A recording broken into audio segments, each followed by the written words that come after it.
Welcome, ladies and gents, to Just the Worst Movie Review Podcast. This is episode number 18, to be perfectly precise. I'm your host, Billy Donnelly, who you can find at joeblow.com. This is Infamous, and of course, right here at Just the Worst Podcast. And as the show title states, well, we review movies, like to talk about the latest big releases hitting your theaters this coming weekend. And joining me this week to do so, you can find his work over at Forbes.com, and you can follow him on Twitter at Scott Mendelson. Scott Mendelson. So, Scott, thank you very much, man, for taking the time. Thank you for having me. Absolutely. We have two films on the docket this particular week.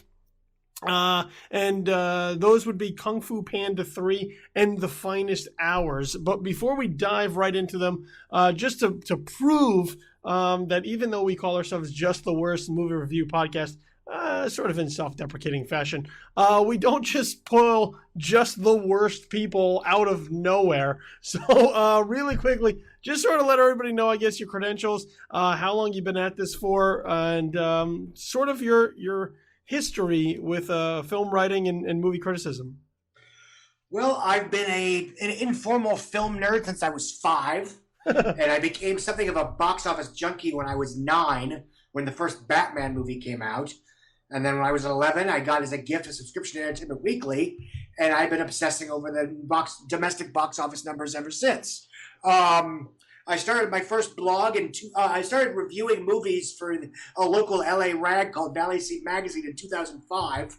I started my own blog, Mendelson's Memos, in 2008, and I did that for about 5 years while syndicating it to other places, Salon.com, Huffington Post, what have you, before I was hired by Forbes just shy of 3 years ago, and then I've been exclusively doing Forbes. Box office commentary, film reviews, trailer analysis, and whatever else I have time to do. In my more optimistic days, I still consider myself a film critic, but at the end of the day, I'm more of a box office nerd. I do try to see the movies I'm talking about. And yeah, you can find my stuff at Forbes.com. The blog is called The Ticket Booth, to the extent that matters. And I've been doing this informally for about 10 years, and I've been doing it as a job for about 3 years.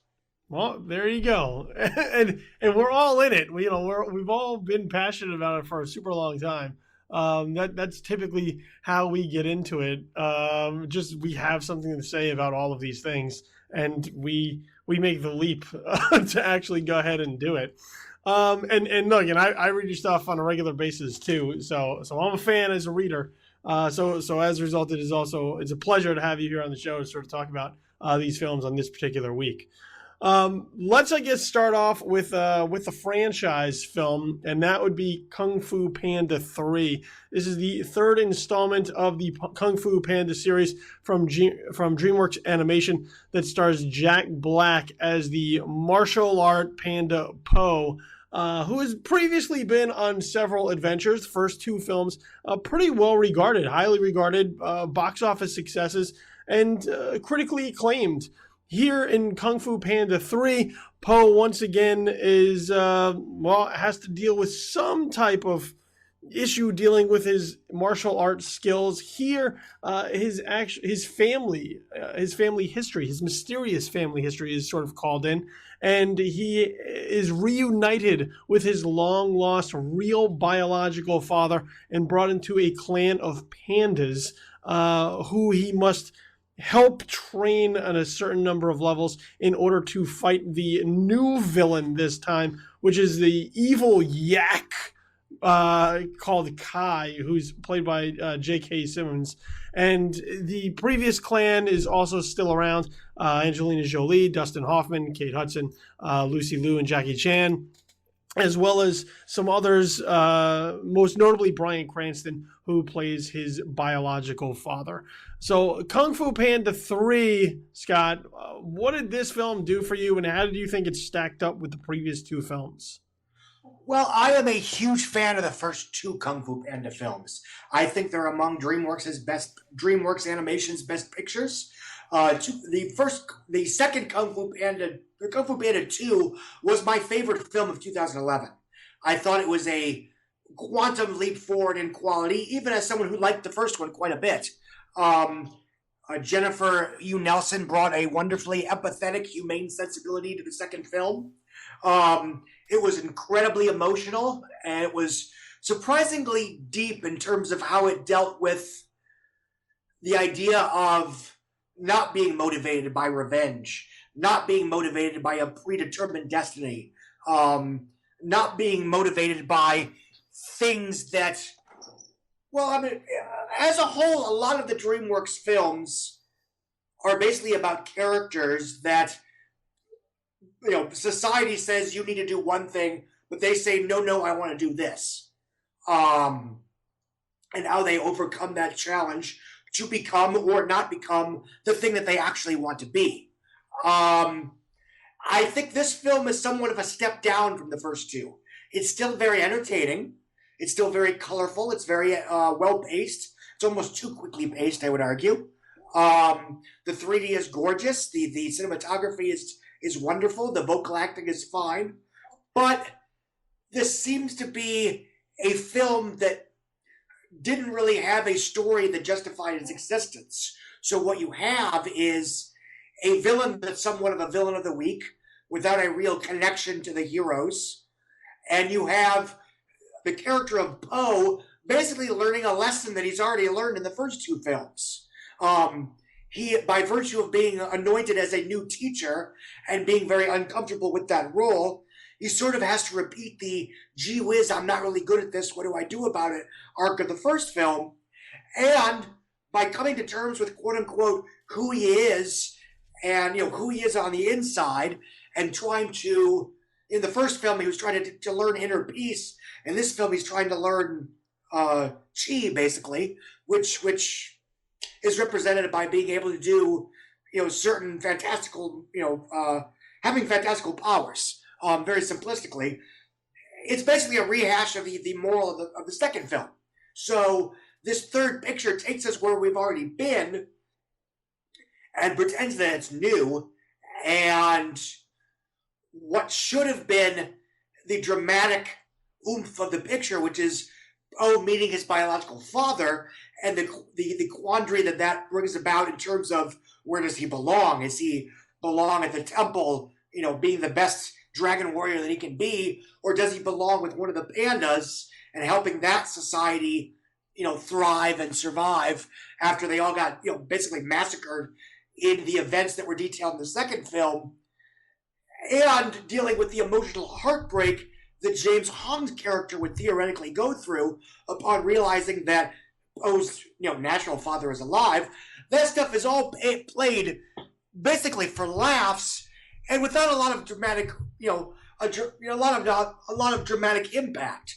It feels like they are running scared from the emotional power of the second film, as well as, frankly, the darker subtext of that second film, which had a lot of very, I don't want to say dark and gritty because that's a cliche, but it was a darker film than the first film. It was a more emotionally devastating film than the first film. And it almost feels like they were listening to some of the parents that thought that the second film was a little bit too much for their kids. And this is sort of the Batman Forever to that film's Batman Returns. Oh, that's an interesting comparison there. And and look, the first two films are really solid. And the thing that I found the most interesting about those two films is that they are animated films for children and kung fu martial arts films for adults. And they managed to really sort of bridge that gap and mesh them together. And in a Pixar almost sort of way of having a little bit of something for everyone in the audience. The DreamWorks films don't typically do that on a number of levels. Usually they are playing to the lowest common denominator of the kids. And as a result, you don't always get a film that you feel kind of, I guess, elevates the conversation or challenges kids even intellectually, which the Pixar films in the past have done. Which Kung Fu Panda 3, I am right here with you in agreement that this film feels like a step down from the previous two. Watching this film and walking out of it, it just felt like there was something missing of this, and it took me a while to sort of put my finger on it, because I was watching it and I'm just like, it's just not working. Like but I couldn't figure out what it was, and I found on a number of levels. One, I just didn't find it to be anywhere near as fun as the previous two. I had taken my kids to actually see it with me, and they sort of just seemed kind of just blah to the whole thing. Like, there were some moments here and there that they were entertained by, and a lot of it was stuff that they had sort of already seen in the trailer to make them want to see Kung Fu Panda 3. But beyond that, there wasn't really a lot to kind of draw them into everything that was going on. And the other part that I found sort of problematic was sort of the stage in life of where Poe is right now. You sort of have, Jack Black has a certain character type that he plays really well, and usually it's this character that is just sort of in over his head, just sort of not always bumbling, but someone who is clearly a fish out of water on a number of levels. And the first two Kung Fu Panda films, I think, do that really well by sort of embracing that casting, by using that part of Jack Black to help make who Poe is. And here you have a much more mature Jack Black, someone who's trying to be the adult on a number of levels in the film, and now you're relying upon all these other secondary characters, namely now this new batch of pandas, to sort of carry through, I guess, the hijinks of the film. And I just didn't find them anywhere near as interesting as sort of the secondary characters in the previous two films, or as Jack Black is sort of the comedic figure in the film in those previous two films. So in that respect, I just felt like there wasn't a lot to sort of carry the entertainment that a Kung Fu Panda film should have. And that doesn't necessarily mean overall that it would be, I guess, a bad film, but I think in the way that the film is sort of packaged and delivered as sort of family entertainment, there's an expectation that the film sort of has to try to meet. And I didn't really feel like they came anywhere close to meeting that. I would agree on a number of those points, although, for the record, I am a staunch defender of DreamWorks in general. I can go to bat for a number of their pictures. Megamind, Over the Hedge, not a Shark Tale, not Peabody and Sherman. But, and again, and as a defender of DreamWorks, the Kung Fu Panda films and obviously the How to Train Your Dragon films are sort of the pinnacle of what DreamWorks is capable of, and why I do defend them even when they slip and fall. But this felt like a 3-part episode of the Kung Fu Panda television series that ran for a few years, in that it's very inconsequential. It feels sort of like a standalone Monster of the Week episode, to use X-Files terminology, as opposed to a mythology episode. And again, but the things that happen should be major events in Poe's life. He finds his father. He meets, he discovers he's not alone, basically. I mean, he's no longer the last son of Krypton, so to speak. Because as we learn in the second film, the villain of the second film basically got wind of a prophecy saying that a panda's going to defeat him, so he basically massacred all the pandas. And the sort of the tragedy of that second film is that had he not listened to that prophecy, he probably would have had a relatively happy life.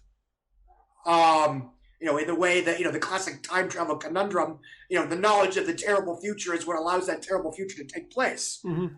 And that's what I thought was very interesting about the film, is that he and the tragedy of he was constantly angry at his family for sending him away after doing this horrible thing, even though by all rights his family loved him and just couldn't reckon with what he had done. It's a very we need to talk about Kevin type situation. And that's what I love about the first two films, is that the villains are incredibly tragic. The first film, you have basically an Anakin Skywalker situation, where you have this wonderfully promising student that Dustin Hoffman really tried to train, but just couldn't keep him on the path of lightness. And, for all intents and purposes, the first Kung Fu Panda film is Dustin Hoffman's story. I mean, it's him coming to terms with the student that he failed and basically forgiving himself for failing and getting redemption in training this new dragon warrior, Jack Black, to be the one to defeat this guy. So it's basically Star Wars. Obi-Wan Kenobi fails with Anakin Skywalker, and he is redeemed through Luke Skywalker.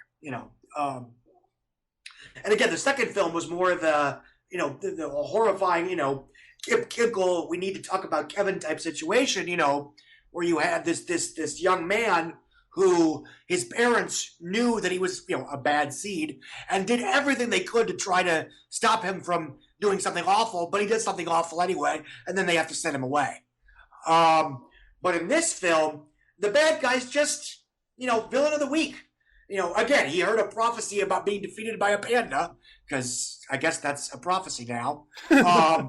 He breaks out of the afterlife, which is a phenomenal opening sequence, by the way. There's a lot of really fantastical, supernatural stuff that happens in this film that doesn't require a lot of hand-holding that I really appreciated, by the way.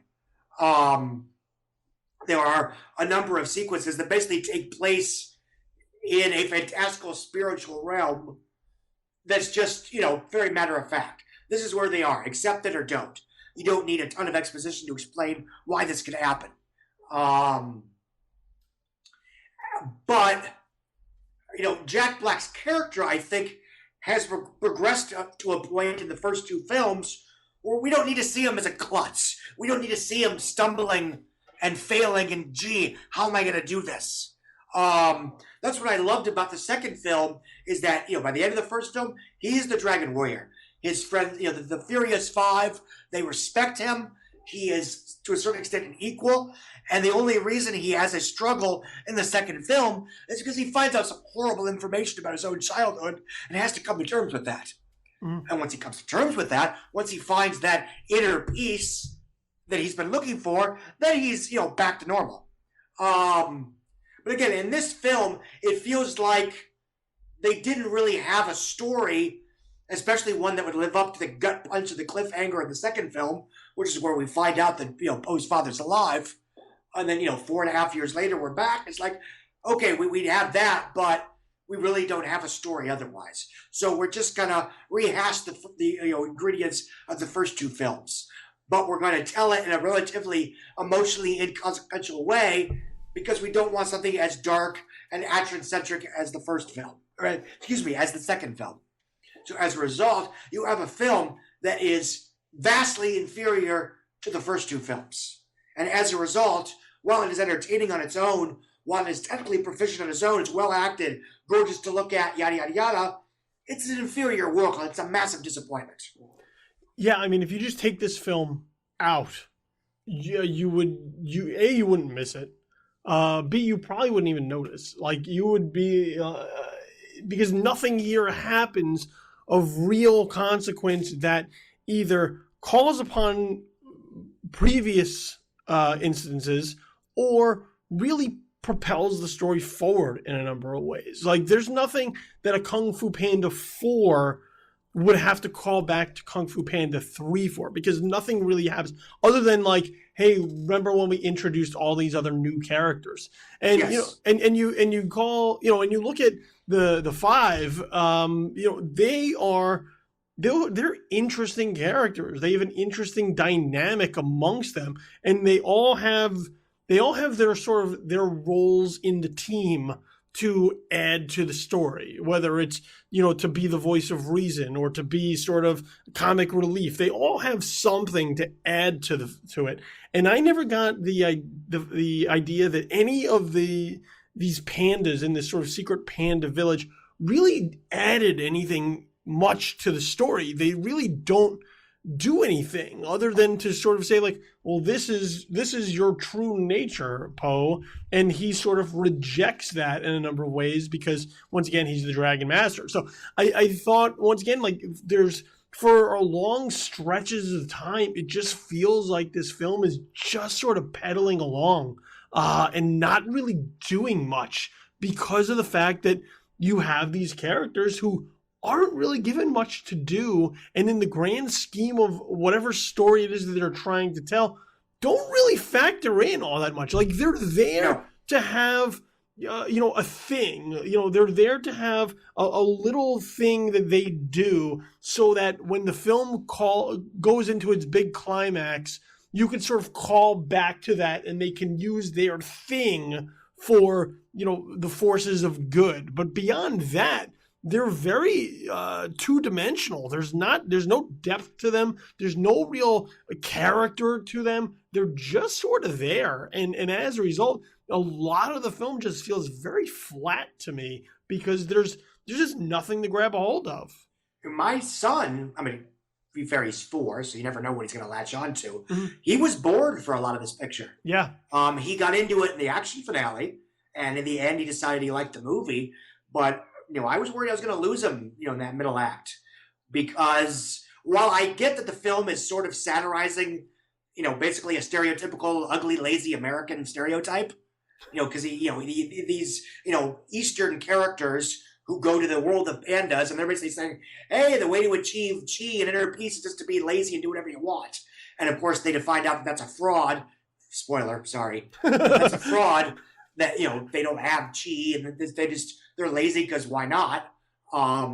So then, Poe and his Furious 5 buddies have to basically go all Kingdom of Heaven and make all these people into knights. Which I guess with one montage you could learn to be a kung fu master as well, but okay. And I'm frankly puzzled at people that are saying how this is the best thing Kate Hudson has done in years. I like Kate Hudson as a dramatic actress. I think it's unfortunate she got pigeonholed in doing romantic comedies because that's where the roles were. Unfortunately, if you're a woman in Hollywood, back during that time after Almost Famous. Now there's not even that, but that's another story. But she has nothing to do in this film. It's great that they didn't make her a love interest. That's terrific. But they didn't give her anything else to do either.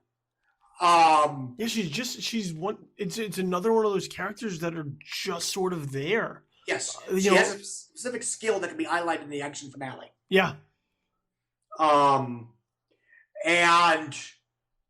yeah, it's the film drags for much of its really to the very end. Because the first act is basically once again being an underdog, once again not having the respect of his peers. It's like, okay, we're past this. This is like Scrubs med school where JD, after 8 years of Scrubs, is all of a sudden back to season 1 where he's not good at his job and needs Dr. Cox's approval again.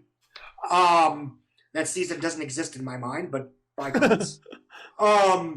And then the second act, you have, him bonding with his father and learning about the pandas, which again isn't very interesting.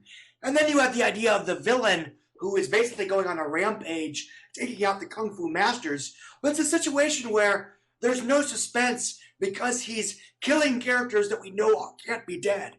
Ergo, we know they're gonna come back by the end of the movie. And that's a trap that certain screenplays will fall into, where when you imperil characters that you know aren't going to be dead, there's no suspense. The classic example is, Spider-Man 2, when Dr. Octopus kidnaps Aunt May at the bank robbery. Well, there you go. Now I have this sequence has no suspense because Aunt May isn't going to die. You kidnap anybody else at that bank, there's suspense because Spider-Man could fail here. He could fail. Doc could kill this hostage, and that would be a major, second act, dramatic beat. But because you put Aunt May in peril, there's nothing at stake. And the same thing with this film. There's a scene in the second film where characters that we know and like are very seriously imperiled, and nothing's going to come of it, and they're going to be fine by the end because you've still got crossovers and video games and sequels and maybe more episodes of the TV series if they so choose to go that route. But as a result, those characters are out of action for a lot of the film, and the film misses that interaction. Once again, Dustin Hoffman, who is so wonderful in these films, this is some of his best work, no matter how little screen time he's given.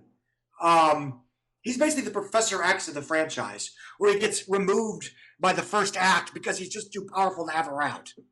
Yeah, yeah, he can't because if he sits around, then you go, well, what do we need this other guy for? Yeah. Because he's here, and yeah, and as a result, they take him out. It's like the it's like the Optimus Prime syndrome in those Transformers Yes. films, where it's just like, well, Optimus Prime is here, and we know if Optimus Prime is around, then everything will be okay. Yeah. But we have to remove them in order to give any sense of danger that things may go awry because they're not here. And yeah, and like I said, I think that the dynamic of the five is absolutely missing because much of them are sidelined for a great deal. There's way too much focus on these pandas who just have nothing to do, aren't interesting at all. And as you mentioned, the film is only 95 minutes, and for a 95-minute movie to drag, like to feel like it's forever, that you're there for almost like 2 hours. That to me is never a sign. And I'm not one that harps on running time, but when you have a short film that feels long, that's not good.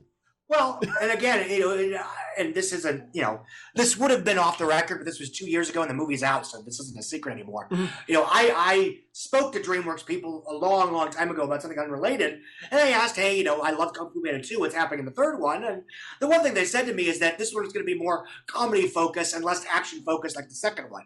And again, this is completely my speculation. As much as I love Kung Fu Panda 2, I do know some parents whose kids were freaked out by it or were uncomfortable by the amount of action and violence that the film had.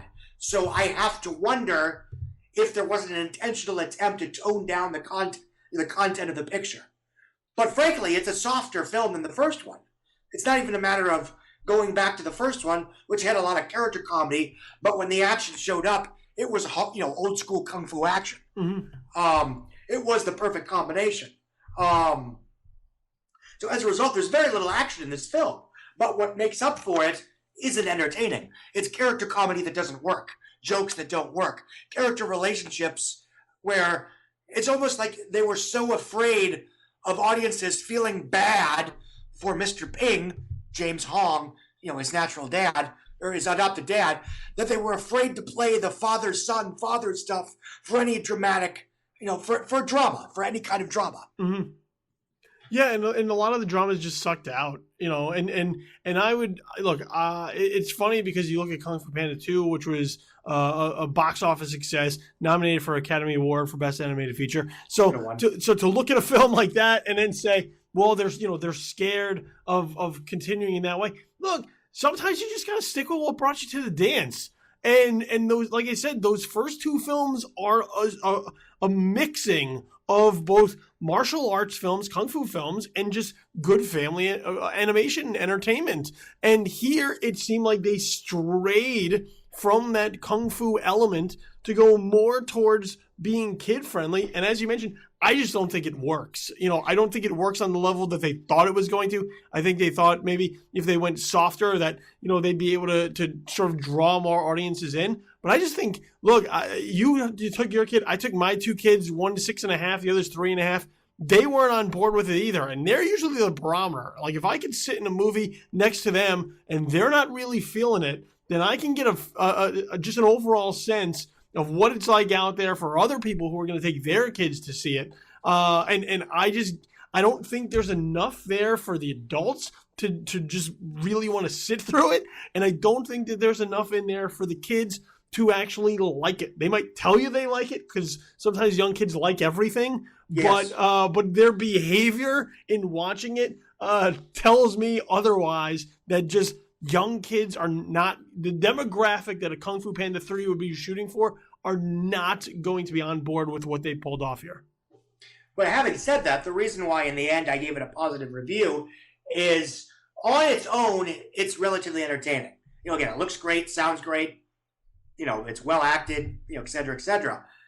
But I think it's about as good as I think a lot of us expected the first Kung Fu Panda to be in 2008.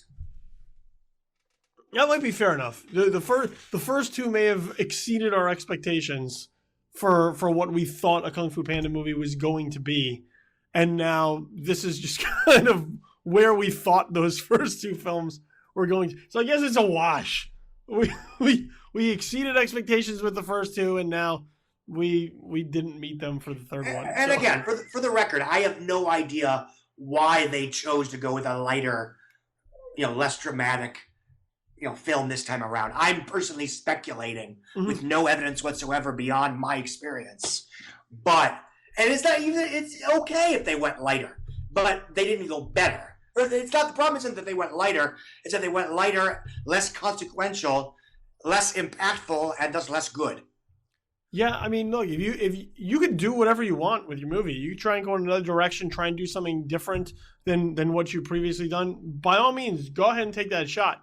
But you got to land it, and if you don't land it, Kung Fu Panda 3 is kind of the result, I think. So I can't really give this one a positive recommendation. I don't think the kids are going to be into it, and as an adult, if you have to sit through it next to your kids, I just think you're gonna just wonder what the hell happened here. That's where I'm at. You're a little bit more on the positive end though, so take it for what it is, everybody. That's where we're coming out with Kung Fu Panda 3. The next film we're going to talk about is The Finest Hours, which is a sea disaster film, I guess, of sorts. Which tells the real-life true story of the greatest small boat rescue in the history of the Coast Guard. This takes place in 1952 with the true story of the Pendleton rescue mission with an oil tanker that was split apart in Massachusetts and the Coast Guard crew that goes out in trying to rescue any survivors. Chris Pine, Casey Affleck, and Ben Foster star in this one from Greg Gillespie. And this is, I think, probably about as Walt Disney Pictures, a movie of this nature, as Walt Disney Pictures would typically make. But The Finest Hours, Scott, what did Finest Hours, how did this one hit you? I think it's fine. It's basically exactly what you would expect it to be, for better or worse. I don't want to necessarily tag it with the Disney label as if it's an insult. Disney films have been awfully subversive the last 5, 6, 7 years. Maleficent is basically I Spit on Your Grave for kids. And for that matter, The Lone Ranger is basically, well, let's say it has a lot more in common with 12 Years a Slave than you'd expect. It basically uses the definitive white savior Western hero to basically rub our noses in the Native American genocide. I think it's an almost masterpiece, but that's for another day. But anyway, Finest Hours, it's a very straightforward, very old school. It even looks like it was shot in the 1950s. I almost wish it would have been in black and white. But as a result, for the record, don't bother with the 3D. I love IMAX. I would never tell anyone not to see something in IMAX, but the pop-up of book effect that you sometimes get with live-action 3D very much jars with what otherwise is a film that looks like a VHS copy of a VHS copy of a 1950s character piece. That's not an insult. It looks very nice, but that's what Craig Gillespie is very much going for. Chris Pine is very good. It's not a alpha male hero. You can tell he's kind of enjoying the opportunity to play somebody that is less sure of himself, less confident, more soft-spoken. He's not an alpha male like Captain Kirk or Jack Ryan. If the film has an alpha male, it's probably Casey Affleck, who is he's sort of he's not the captain of the ship, he's an engineer, but he's sort of anointed captain by default once the boat splits in half and they, are all imperiled. And he is very good in this film. But he's always good. That's not a surprise. As far as it's worth as an action picture, there's a terrific action sequence in about the first hour, that sort of caps off the first hour of the picture. It involves the lifeboat basically dealing with choppy waters and giant waves. And it's something that's been built up as, a potentially imperilous situation from the beginning. So when we finally get to it, it does add that level of tension, that level of suspense. It's impossible odds, yada, yada, yada. I think if the film has a core flaw as a story, it's that we're constantly told that X, Y, and Z is impossible, only to have the characters overcome X, Y, and Z with relatively little fuss. And as a result, even the climactic rescue scene, which I'm assuming is true to life, isn't terribly cinematic. even the core dilemma where you've got a boat that can handle maybe 20 people that needs to rescue about 33 survivors. They go, what are we going to do? And then they just solve the problem without any muss or fuss. Um, but, again, this is a story that's exactly what you think it is. It's, bravery and courage and survival under impossible odds. It's a character piece. The special effects are very good without necessarily drawing attention to themselves. And that's, what you see is what you get. But I think there is value to these kind of movies amidst the tentpoles, amid the franchise films, amid the animated spectacles, especially with Disney, which is so drowning in franchises right now that for all intents and purposes, they don't even have to make a movie like this. No, and this is the type of film that they would have just sort of shifted away from, because now, this is like one of the, like a middle class type of movie, or what used to be sort of a cinema middle class, where you used to have films like this. And look, I don't use the Disney label as a knock. I mean it more in the way of, like, it's a crowd pleasing. It's meant to be a crowd pleaser. Disney used to make a lot of films like this.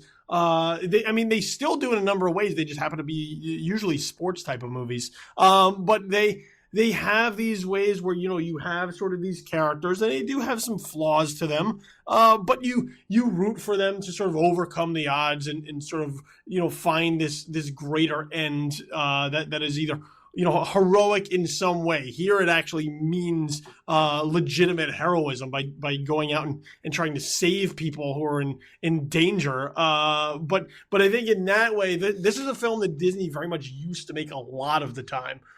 Maybe not necessarily as far as a sea rescue, but along the just sort of the structure and the tone that they're going for. They used to make films along this way. And look, and I think fine is probably about as dead on descriptive as you can get with this film, because you look at it and look, it's not bad. It's not bad by any means, and it's not great. It's just, you're like, it's fine. It's all right. There's nothing really all that special about it. I think the first act, really sort of the beginning of the film, to me was the most interesting, and sort of getting to learn a little bit more about these characters. But as you mentioned, once you sort of get out on the sea and like the rescue missions are on, I found that it just was lacking in those respects. That not necessarily, it just felt that there wasn't a lot of drama to it. Everything sort of felt along the way, just sort of matter of fact, like, yeah, I figured out that they were going to sort of inevitably fix this. There's also really no, I also don't think you get a good sense of the characters in peril. So outside of maybe one or two, so that in watching them, you never really get a sense that any of them are in too much danger. If someone were to be lost, I don't think you would really feel it. So in that respect, there's just sort of this, I think the film, no pun intended, but I think it just treads water for a lot of its running time. And I just found myself for a lot of it, just sort of, waiting with it, like just waiting for it to maybe take it up a level, waiting for it to get a little bit better, waiting for it to do a little bit more with the material. And I never really got that. It just, once again, it just seemed fine. It just seemed sort of middle of the road. And there's nothing wrong with that. For my money, it didn't really hit me emotionally as I think it did maybe some other people. And it didn't hit me emotionally to the point where I was like, wow, that was a really fantastic story. Even though on paper it may look like that, I just think cinematically it didn't accomplish that. Well, you're right in the sense that Disney used to make more movies like this because there was a marketplace for this kind of movie.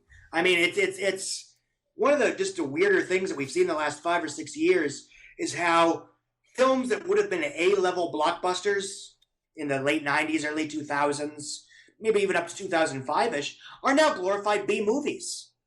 I mean, going back to, I remember it first hit me in 2010, where you're dealing with Night and Day, which was a $120 million Tom Cruise, Cameron Diaz picture, an action movie that was almost an underdog, up against the likes of Iron Man 2, Twilight Saga, The Eclipse, Inception, Toy Story 3, what Yeah. have you. And a film like this, again, the action sequence in this film in 2000, this would have been blow your mind special effects. Because we had a film that was one of the top films of that summer, The Perfect Storm, that has very loose similarities to this picture. Mm-hmm. And it had a couple big stars and a blue collar sensibility and, a certain a life at sea, narrative. They're very different films, beyond that. And that was one of the biggest movies of the summer because it was a character-driven, star-driven action drama with one or two just not so special effects sequences. And now, comparatively, this is a January release. Even though it's got a big star or two, it's got Walt Disney behind it. It's got, true story Americana, yada, yada, yada. But that's not a slap against the film at all. It's just, where we are right now as an industry, for better or worse. Where a film like, In the Heart of the Sea is basically, not even an appetizer for Star Wars. And that's been a long process. I mean, that's not something that happened overnight. I remember thinking in 1999 how weird it was that a film as big as The Mummy was basically the appetizer for The Phantom Menace. But that's a whole nother conversation. As far as the film itself, again, it's fine. It's good at what it wants to do. There are a few shots that, are impressive. I like the long tracking shot that takes you through the entire ship as it shows each person, frantically trying to do their job in a moment of crisis. I think the film also has another problem, and it's a problem that I have with a lot of, glorified sausage fests, is that it has one major female character, who's the love interest, let's be honest, and tries to artificially insert her into the story to sell the idea that she is, more than what you would expect a woman to be in that era, and then sort of pats itself on the back as having done something very progressive, which A, it's patronizing, and B, it takes valuable screen time away from the actual story that we need to be told. Yeah, and it's really unrealistic the way it feels. Because as Holiday Granger as Miriam, who is the fiance of Chris Pine's character Bernie, who sort of goes out of her way to interject herself in the story, and the way that she does it also comes across as incredibly annoying, so that when it happens, while the film is looking at it like, hey, look, we have this strong female character, and she's not just sort of this homebody woman who just sort of does what she's told, and look, she rages against the men who are trying to put her in her place. Yeah, but at the point that she's in the way that she does it and the way she interacts with it, you look at it and you go, lady, stay out of the way. Like, all you're doing is taking time away from these people trying to do their job, or distracting them from actually having any sort of meaningful dialogue or communication with people who are out on the seas facing a life or death situation. Like, if you want to sit here in this station, sit there and be quiet or go home. But what you're doing right now that I'm watching is just sort of annoying in a way that it shouldn't be intended to be that way, but the way that it's portrayed doesn't really do that character any favors at all. Well, and the other problem is, as you'll note after her big scene at the station, the film basically penalizes her by having her get into a car accident right afterwards. And aside from one last-minute moment where she is incredibly useful, I'm not going to give away what happens, at the end of the day, she, quote-unquote, pitches in by doing, stereotypically, how do I put this without being a douche? I find it very patronizing. They sell her as this very independent, ahead-of-her-time character, but then she pitches in by basically helping the women pass out blankets and stuff. Very stereotypical female chores that you would, And again, it's either give her own movie, which you should. She's a better actress than this movie deserves, or make it a sausage fest. And this isn't the first movie to have that problem. It's something that I've whined about for years because it's patronizing, it's insulting. It's the idea that women will only go to see a movie if there's a love story. And that's frankly what's really rubbing me the wrong way about the Deadpool marketing. I'm sorry. You can't have a character saying, I'm more than just a damsel in distress, when you show her in duct tape, bound and gagged for the entirety of your marketing campaign. You can't have it both ways. And it's incredibly patronizing to do otherwise. But I have not seen that film yet, so we'll see how that plays out. Well, I mean, the thing with this character is I like this character in the beginning. I think that there's something there to sort of build this love story between her and Bernie, and knowing sort of that he's going to go off to sea into this sort of death-defying rescue mission. I think there's something there to sort of show what people in the Coast Guard, people in the military, what they leave behind on the shore at home in order to go do their duty, to go do their job. I think there's something there to that when he leaves, or when he doesn't want to commit or sort of tie her down, knowing what he faces on a regular basis and whether or not she can handle that. I think the film starts to explore some of that. And then once he sort of hits the sea, now you have her as this character who they don't really have much to do with. You can show her maybe on the shore, at home, worried or concerned, and that would be the extent of it. And I think that's fine within the context of this particular movie. But I think we're in a climate, so to speak, where people want to show that they're doing more than that. And as a result of trying to do more with that, they then proceed with a character that no longer works. As much as we want to say, we don't want damsels in distress, or we don't want, the ditzy bimbo, or we don't want sort of the character that just sort of stands off on the side and looks worried. Those are characters that there are still roles for those characters. There are still places for those characters. Not every character has to be, Furiosa in Mad Max. Sometimes there's just going to be that character off on the side that serves a purpose to help the rest of the film, I think, sort of take shape. And I think it's when when films try to make more of the character than the character is really designed to do. That's where they sort of run into these problem areas. Well, I mean, yes and no. I mean, and again, I don't want to spend the entire time talking about the one female character in a general sausage fest. Again, it's an industry problem that actresses like that have to settle for roles like this. Mm-hmm. And the fact that we're criticizing the role is indicative of the industry as a whole. That Ben Affleck still gets to be Batman, but Jennifer Garner has to play the wife of a talking cat. Yeah. You've seen that preview, I'm sure. Yeah. And that's just, God. Yeah, I know. I know. And, so yeah, it's always rubbed me the wrong way because it allows the proverbial powers that be to think that they're doing enough when they're not. Mm-hmm.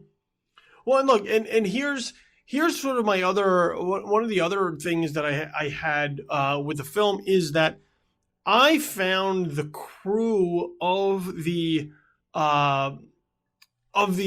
Coast Guard rescue mission to be more interesting to watch. I thought there was more to them. I think Chris Pine is charming. I think he's great in this sort of role as being sort of the non-Captain Kirk, as you mentioned. Sort of this guy who, he plays it by the rules. He has his own sort of history of sort of lost missions, and that sort of weighs on him. And, he's a nice, sweet guy who, he's a good dude who, everybody should like this guy. And as a result, I think you do. I think you do like this guy. You like the way that he sort of interacts with Miriam. You like the way he sort of interacts with the crew. He's always just trying to do the right thing. But at that same time, I don't think there's a lot for that crew of the rescue mission to do.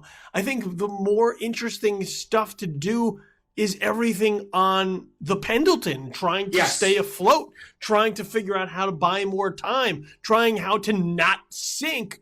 And yet I didn't really feel that strong of a connection to that crew. So it's a weird dynamic, because the crew that I like has less to do in the movie, and the crew that I don't really feel I got to know too much, they have all the exciting moments that I don't think the film was able to match with the characters that are doing them. Well, I think it's the same problem that the Fifth Wave has, which is that they put the lead, the technical lead actor in the far less interesting of the two plots. And by default, the film suffers because we must then, by default, spend more time with the subplot that is less interesting and less time with the subplot that is more interesting. Yeah, I agree. I just, and for me, I think that's sort of where the film just sort of rings in as fine, sort of right with its title, is that, I wish that the Coast Guard crew just had more to do, because other than sort of this one instance of getting out to sea against the odds, something that everybody's telling them can't be done, other than that, they really don't have anything to do. They just kind of sail out there, just that's it, and just keep on looking, which isn't all that interesting to watch. The Pendleton stuff, I thought is much more interesting. I just wish that we got a better sense sort of who that crew was, because outside of Casey Affleck as sort of the engineer who takes charge, the rest of them are very stereotypical characters. Like you have the loudmouth detractor who wants to question everything that's going on, even though he doesn't really have a better idea. And you have sort of the older, bearded, wiser man who's been around for a while, who throws his support behind Affleck and is like, nah, the ship. They'll listen to you. I'll back you up. So you have sort of these, once again, going back to sort of these two-dimensional characters that you recognize in the film, sort of, I think, cheats it by calling upon your own experience to recognize these characters. But I never got a sense of who they were or why I should care about them all that much, other than this is a really unfortunate thing. I hope nobody gets hurt. No, basically, but having said that, it succeeds at the majority of its goals. So ergo, it is worth seeing if you are interested in it. Yeah, I do. I also want to point out one strange performance, though. And that would be Eric Bana in this. Who can somebody? I mean, you've seen it. Can somebody tell me just what the fuck is up with this guy's accent in this movie? Because it's all over the place. Accents plural. Yeah, it's all over the place. And and you're up and it's perfect because Seth Meyers like spoofed this in like the last week and a half by making that spoof movie called Boston Accent on his show. And it feeds right sort of into this Eric Bana performance, because he claims that, they're in Boston, they're in the Boston type area, Massachusetts, so that accent is pretty clear. And he makes, I think, a comment like, well, I'm not from around here, but it's like Australian and Southern and Bostonian. It's all over the place. And every time he opened his mouth, I was distracted to be like, what the hell is he saying? It's a weird bit of casting, because he just doesn't fit in the role that they want him to fit in. I realized that they were like, well, we could probably get Eric Bana, so let's get him. But it just doesn't fit with the larger world that they're creating here. Well, I'm just not sure. I like him. I think he's a fine actor. But unless he was a spitting image of the real guy, why wouldn't you just find some Boston character actor? You just get somebody else. I don't get the mentality of making Black Mass and saying, let's get Benedict Cumberbatch. I mean, it's just an odd, especially someone like that who's known for his voice. Yeah, among other things. It's just a really odd bit. You don't cast, well, okay, they did cast Alan Rickman as Ronald Reagan, and that actually worked amazingly. But generally speaking, it's, and I think part of it is just unfortunately the let's get a name as long as they're a name, regardless of whether they're right for the part mentality. But no, it's. I don't have that much more to say about it. Yeah. I think it's fine. I think it's well directed. I think, Craig Gillespie is potentially being groomed by Disney for something bigger. He also directed $1 Million Arm for them 2 years ago. And, there's really not much at stake. Because even if it flops, it's Disney, they'll be fine. I heard they had a Star Wars movie that made a couple bucks. Yeah. And the rest of their lineup is almost pure franchise. Well, animated films, they're basically pure tentpoles. Yeah, it's either Star Wars or it's Marvel or it's Pixar. Where a Steven Spielberg adaptation of a Roald Dahl novel is almost considered the B movie of their summer lineup by default. Yeah, you look at it and you go, what the hell is that doing there? Well, it's a summer movie. I think it's going to make a lot of money. Yeah. And I think it's going to be very good because it's Spielberg. But nonetheless, by default, it's sort of the, because it's not, hard franchise push, it does stick out. Yeah, absolutely. Yeah. I mean, like I said, the movie's fine. I thought it just starts to peter out and lose steam when it should be sort of kicking it up. I think the rescue as you get towards there, you mentioned as not really being cinematic. I just didn't feel it was all that dramatic. It just seemed sort of matter of fact that it happened, and not really a lot of tension or drama or digging your nails into your armrest or holding your breath. It doesn't really have sort of that feel to it. So in that respect, like while you say the film is fine, I didn't feel a lot to it. It's a movie that you would sit through and it's there in front of you, moving pictures. But I think once you sort of walk out, I think it'll just sort of leave your head. I don't know that there's much to The Finest Hours that'll really stick with you for anything longer than the 117 minutes that is playing on the screen. Yeah, I agree. Yeah. So to recap, Kung Fu Panda 3, Scott is a little bit higher on the third film than I am. While we do agree that it is definitely inferior and a step down from the previous two Kung Fu Panda films, Kung Fu Panda and Kung Fu Panda 2.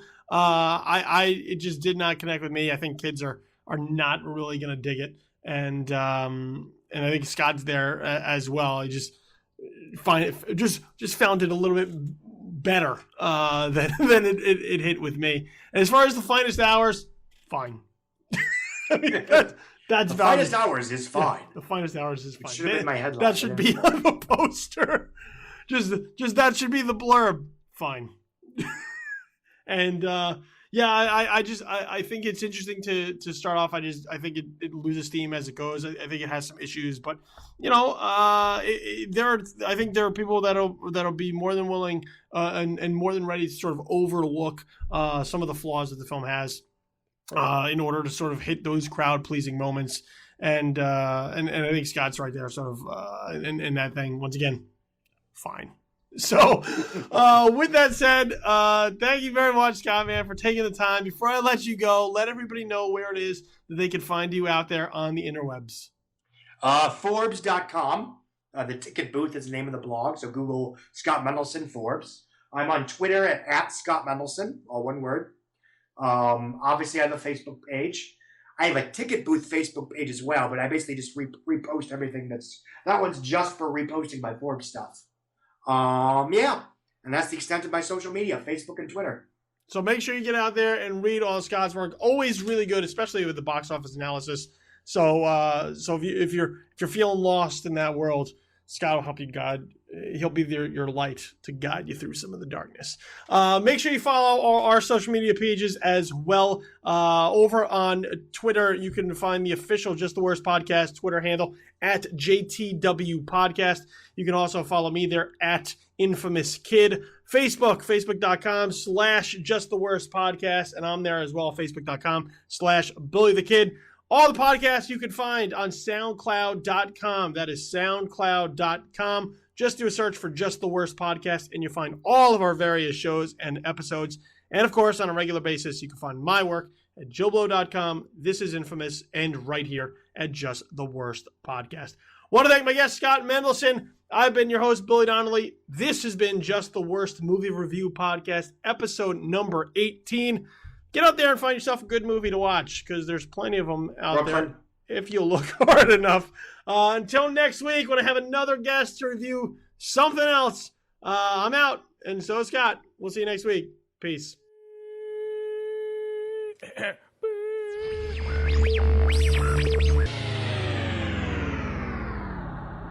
Just the Worst Movie Review Podcast, episode number 18, has been a presentation of Just the Worst Podcast Media.